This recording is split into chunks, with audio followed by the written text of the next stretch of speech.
From the heart of the jungle comes a savage cry of victory. This is Tarzan, Lord of the Jungle.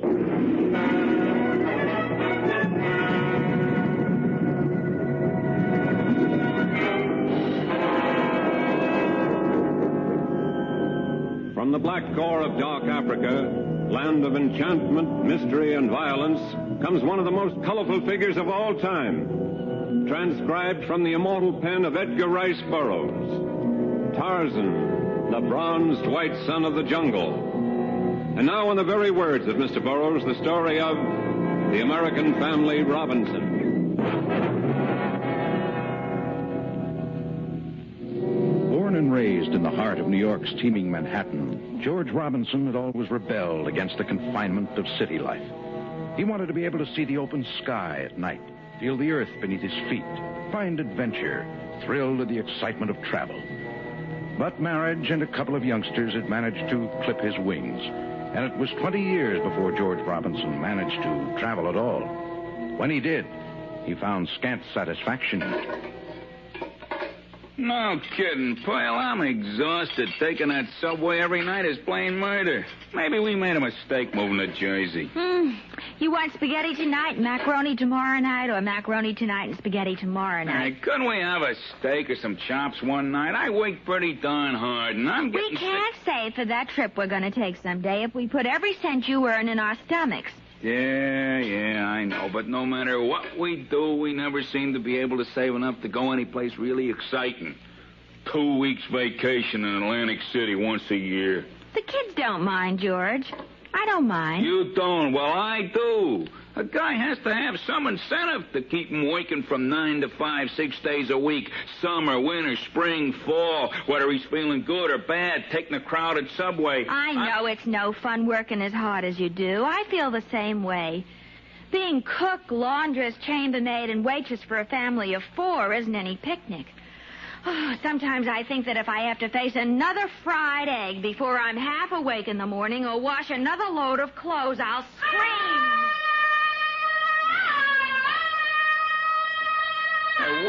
What in the thunder is that? It's only Billy. This week he's Tarzan. Wouldn't you think somebody could invent a nice, quiet hero? Bang, bang, bang, bang, bang! You're dead. Hi, Billy. You shooting strangers or friends? Bad Arabs. Huh? They came into the jungle to steal ivory, but I killed them. I'm Tarzan. Shouldn't you be using a bow and arrow? They don't make enough noise. You see, George? Well, how about swinging into the upper level and calling your sister for dinner, Tarzan? She can hear me upstairs from here. Hey, Marion! Screaming is terribly uncouth, Billy. Besides, I was only in the living room. Well, I thought you were... And furthermore, I told you to call me Marilyn. That's my name now. Since when? Since somebody told her she looked like Marilyn Monroe. Oh, don't be funny. It's just that I think the name is prettier. Marion. Well, does Tom think it's prettier? Tom. I don't care what he thinks. I don't care if I never see him again. I'd like to get as far away from New Jersey as I could. India or Africa even. Fool, you're in India. Africa's the place. Oh, stop that, Billy. Well, it's time I got dinner started. Hey, just a minute, Phil. Yeah? No, look. Now, don't jump off the handle when I suggest this, because it's not as far-fetched as it sounds. You see, we do have some money in the bank, and if we booked passage on a freighter, we'd still have enough left to buy supplies. And once we got there, I could shoot enough game to provide food. You've seen that sharpshooter's medal I got in the ROTC in high school, and well, what do you think, Pearl? The whole idea sounds sensational. What are you talking about? Gosh, I thought you knew. I'm suggesting that we move to Africa. Golly! Double golly in spades. But think of it for a minute, Pearl. A tract as big as Van Cortlandt Park, where we could raise vegetables and pick wild fruit right off the trees. Why, we dress in animal hides and sleep on pelts and spring boughs. Oh, no more dishwashing or laundry or bed-making, Pearl. Africa, where men are men And women wear rings through their noses. Look, I'm serious. More serious than I ever been in my whole life. You know, I'm not getting any younger. And this may be my last chance to escape the life sentence of 9 to 5 drudgery. It could be your last chance to escape drudgery, too, Poyle. Well, I'd go to Timbuktu to get away from the pile of mending I've accumulated in my sewing basket, but Timbuktu happens to be in Africa, so I'll put you down for an aye vote. Everyone would say we're out of our minds. We care what people say. What do you say, Marion? Marilyn? Well, it suits me. Maybe when I'm a billion miles away, Tom will realize what we might have meant to each other. Well, Billy, we wouldn't take such a step without a unanimous vote, so it's up to you. What do you say, boy?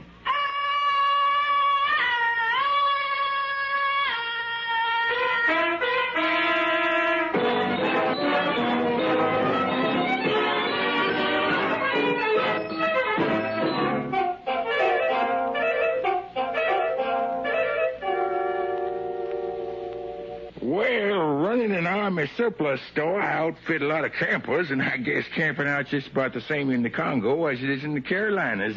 Yeah, I suppose it is in a way. Now how about this here stove, Poyle? What do you think? If I never see a stove again the rest of my life, I won't complain. Yeah, I guess I could always build one out of stone or something when we settle down for good. You figuring on going to Africa for good, Mr. Robinson? That's right. We're the American Family Robin. I bet. You know, like the Swiss Family Robinson that got shipwrecked on a desert isle.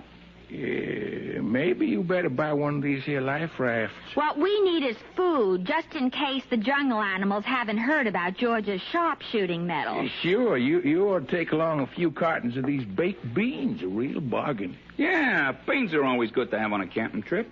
And according to that article we read about prices in Africa, it wouldn't hurt to take a few bargains along.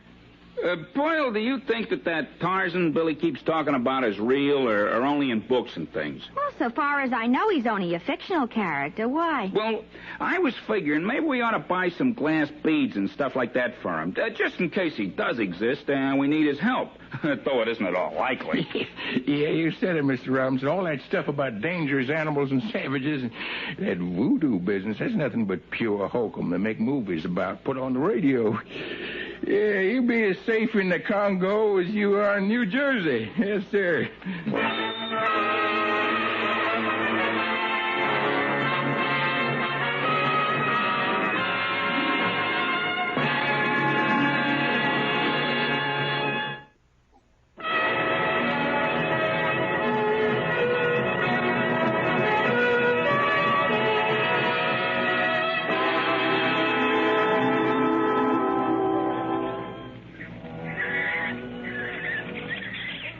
Wanna Tarzan!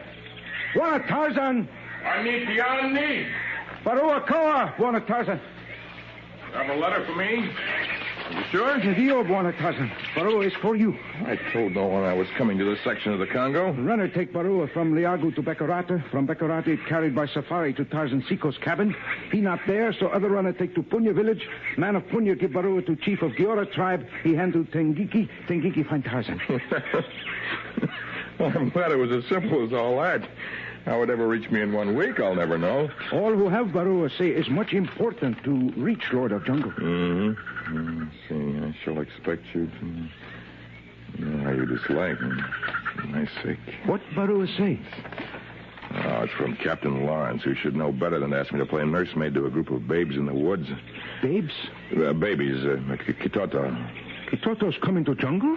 These are grown-up ones, Tengiki. A man, his Maki, and his 2 children. 2 children? Yeah, one, well, really, neither of them infants, but as ignorant of the jungle as though they were in swaddling clothes. Their parents, too. And Captain Lawrence delayed their departure from Liago as long as he could, but they've left there by this time, and he expects me to see that no harm comes to them. Tarzan angry. He not do, yes? I have never yet refused Captain Lawrence any request, nor have I ever knowingly permitted the innocent people to come to harm in the jungle. I shall not do so this time. But on this occasion, I shall handle things a little differently than I've done in the past.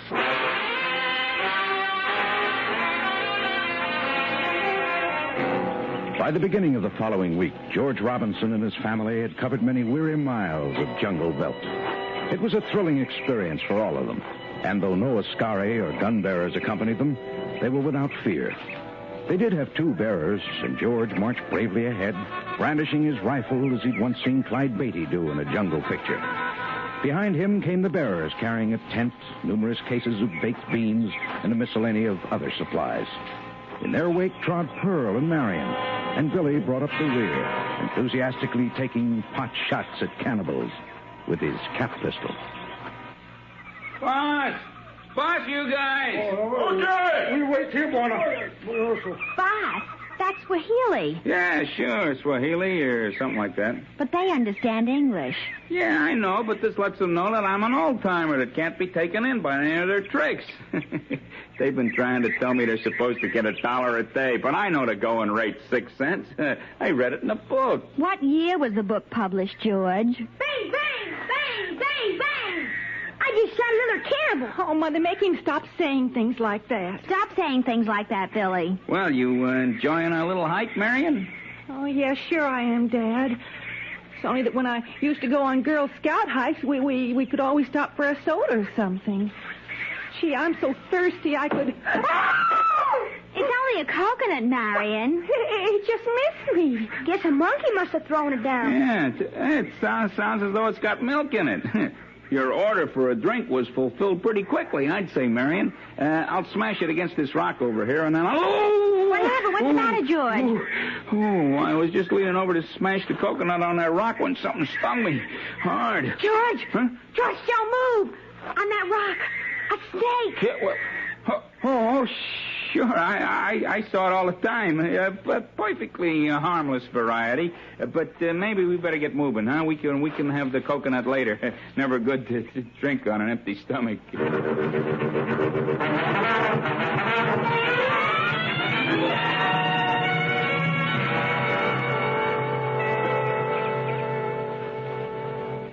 Tengiki, not think Kitotos keep walk so many days. Seems as though we've been dogging their footsteps for years. It's most difficult to travel so slowly. I like to swing rapidly through the trees.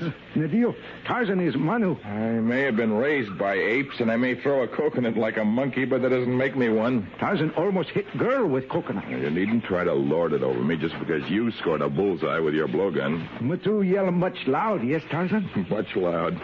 He was lucky it was a small pebble instead of a dart. We keep follow them, Tarzan? Long they keep going? Early this morning, I crept close to their campfire. They were discussing how much further they should go. What they say? Their father's looking for a nice, wide clearing in the heart of the jungle, one where he can plant crops without bothering to cut down any trees. His wife wants to keep going till they find a ready-made home, perhaps a cave with steam heat. The girl would like to continue until they stumble across a jungle ice cream parlor. And small boy? He's got his heart set on capturing a tiger. And since there are no tigers in Africa, we may have to continue following them until they reach India.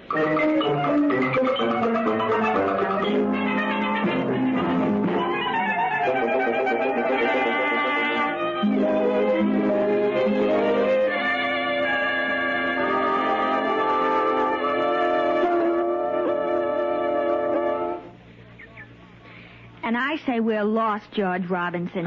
Be reasonable, Pearl. How can we be lost when we wasn't going any particular place? If those bearers hadn't left us, maybe we would be going to some particular place. Yeah, they was very unreasonable, too. Yeah, they wanted to get paid.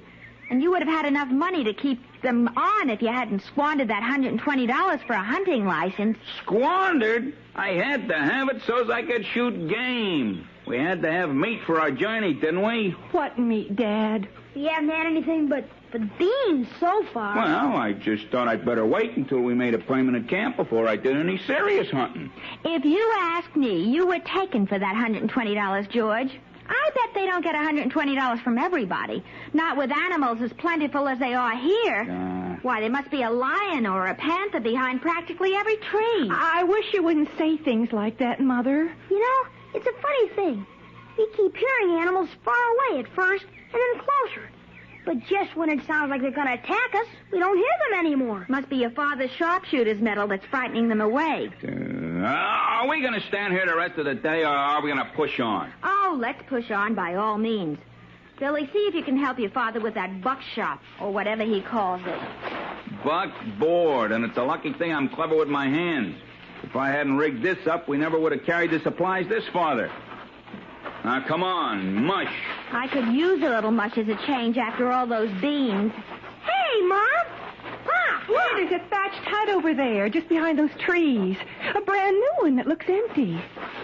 Oh, can you imagine anyone putting up a house around here? I wouldn't go inside if I was you, Billy. You never can tell what you like.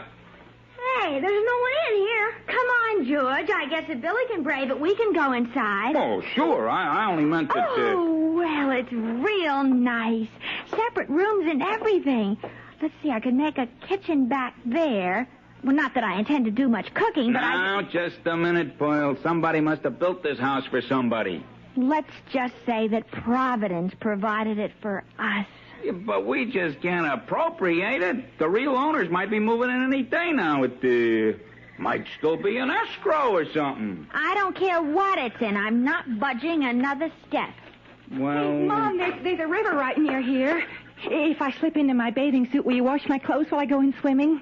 Everything else I own's in shreds. Mine, too. How about patching my denims, Mom? And if you get time, Boyle, see if you can fix up some sort of beds while I start collecting a little firewood.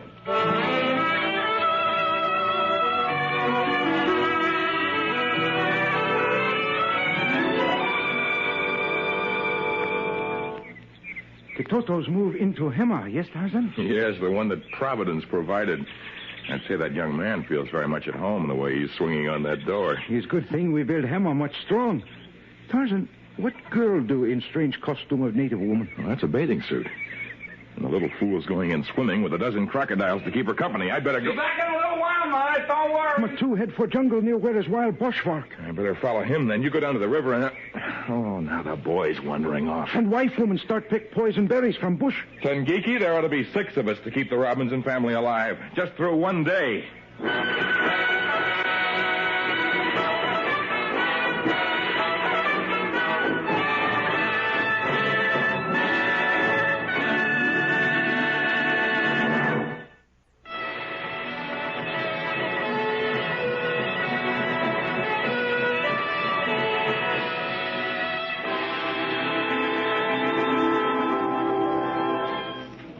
Tengiki, waving his arms ferociously and screaming like a banshee, leaped from the bush near Billy, who shrieked for home. And while Pearl Robinson turned away from her berry picking to comfort her small son, Tarzan wrenched the poisonous bush from its roots. By this time, Tengiki had reached the river. Spanking the water with a large stick, he flushed out the half-submerged crocodiles, who opened their cavernous mouths to sound an involuntary warning to the frightened Marion. Meanwhile, Tarzan sped through the upper level until he was within sight of George Robinson, who walked blindly toward the alerted bushwalk. The wild bush pig rushed toward him. Not until the advancing dreadnought was within a few yards of him did George finally realize his peril. Boyle, quick, come here! Billy, Marion, hurry! George, what is it? Are you all right? What's wrong, Dad? Dad, wait until I tell you what happened to me. George, what's the matter? Nothing's the matter. I just wanted to show you the wild boar I shot. The family breadwinner has fulfilled his promise to provide meat for his wife and children. About 170 pounds of it is a rough guess. Oh, well, I wouldn't eat any of that fiendish-looking monster. Oh, well, it so happens, young lady, that wild pig is a great delicacy. And now we can have pork with our beans. Billy, will you leave that thing alone? Okay, Dad, I give in. But if it's all the same to you, I'll skip the beans for a few meals and go whole hog. That's my girl. Dad? Yes, son? Did you want to hear how I bagged this animal? Dad, if you shot that animal, then how come there are no bullet holes in it, and it's only an arrow sticking out of its back?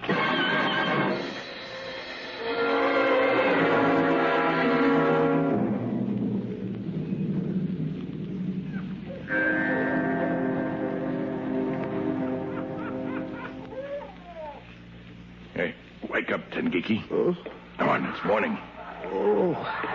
Tengiki much tired. Tarzan and Tengiki not have enough sleep last few weeks. Yes, it's been almost a 24-hour-a-day job. And we have a new assignment this morning. More trouble. Which one this time? All of them. They've discovered that the village of the Hartusi tribe is not too far from here, and they're busy packing up a lot of glass, jewelry, and junk in anticipation of a visit there. Hartusi tribe, much bad people, yes? Yes. I shall have to accompany them on their little outing, without being seen, of course. But I'd like you to go ahead and warn the Hartusi chief that Tarzan shall hold him responsible for any harm that comes to these people.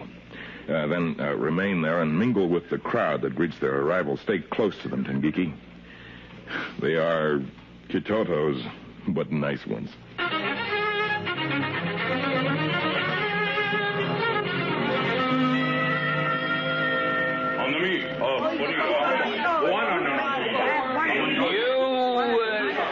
You speak English? Oh, George, you don't have to talk to them that way. That's the only sort of thing they understand. See? One of them's coming towards us. Me speak English, not others. Oh, well, can you make them understand about these jewels we brought? Just hold beads out in hand. Oh, all right. Here.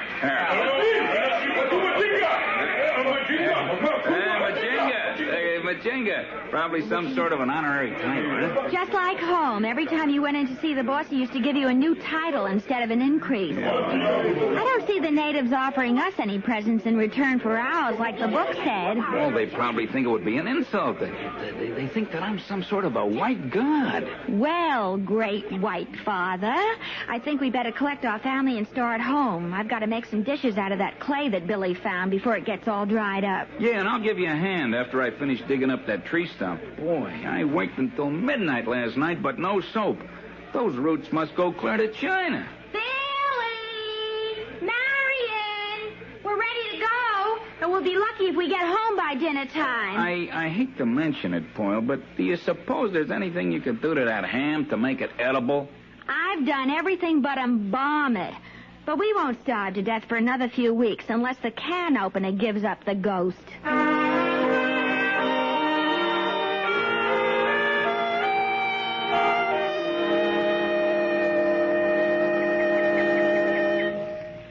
Tengiki, I don't like the way those Hartusi warriors are hanging around, peering into the shack.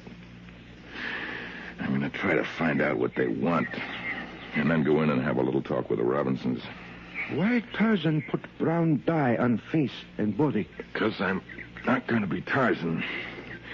As a native, I can deliver a threatening ultimatum.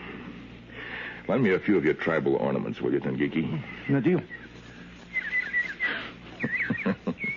No one would ever recognize me this way. Hey, Mom. Look, it's Tarzan. How did you know my name? How did you recognize me? Gosh, everybody knows about you. But why have you got all that dark stuff smeared all over you for? Billy, it's not nice to ask personal questions. Come on in, Mr. Tarzan. Oh, sure. Make yourself at home. Hey, this is a real honor. You make it difficult for me to tell you why I came. To advise you to leave the jungle, where you do not belong and where you're worse than helpless. Huh? Why, we've been doing all right. We found some strong grass for weaving. We located good drinking water, and the natives in the village near here like me just fine. Huh. Well, they call me Majinga. I do not mean to be unkind, but Majinga means ignoramus. The weaving fiber was placed on your doorstep, and I laid the trail to the drinking water so that not even an infant could have missed it. Yeah, I guess I must have known all along somebody was looking out for us. And frankly, I'm ready to light out of here. I complained about working from 9 to 5 back home, but here I work 18 hours a day just to keep alive, and I don't even get paid for it. And I have to make dishes out of clay instead of just washing them, and weave cloth and make clothes instead of just having to launder them, not to mention everything else I have to do, without any of those blessed conveniences I had back in New Jersey. And I know now that I want to go back to Tom. And you, Billy? Gosh, guy can't do anything here without getting half scared to death. It's not like listening to the jungle on the radio.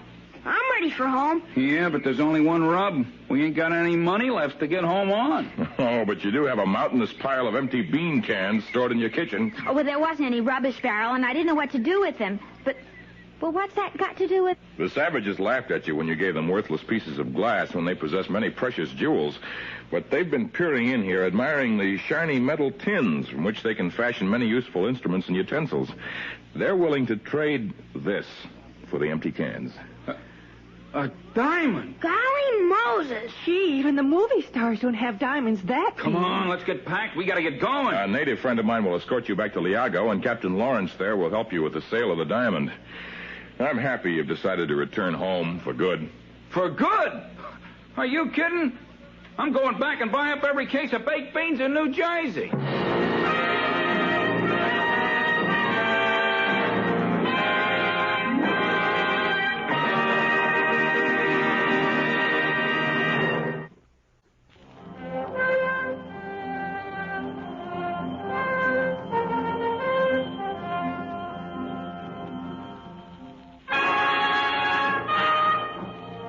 Tarzan, the transcribed creation of the famous Edgar Rice Burroughs, is produced by Walter White, Jr., prepared for radio by Bud Lesser, with original music by Albert Glasser. And this is a Commodore production.